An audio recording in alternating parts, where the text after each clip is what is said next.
Reaksi Natalie Holzer disebut CLBK dengan Sule. Terungkap reaksi Natalie Holzer disebut CLBK dengan mantan suaminya, Sule. Isu tersebut muncul setelah Natalie Holzer beberapa kali mengunjungi Sule di rumahnya. Akan tetapi, Natalie Holzer membantah gosip yang menyebutnya CLBK dengan sang mantan suami.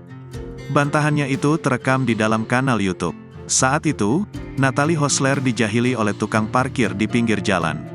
Pria tersebut terang-terangan menggoda ibu satu anak tersebut tengah CLBK dengan ayah Rizky Febian.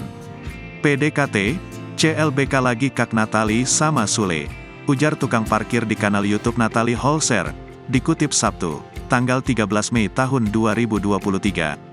Kagak, sahut Natalie Holzer.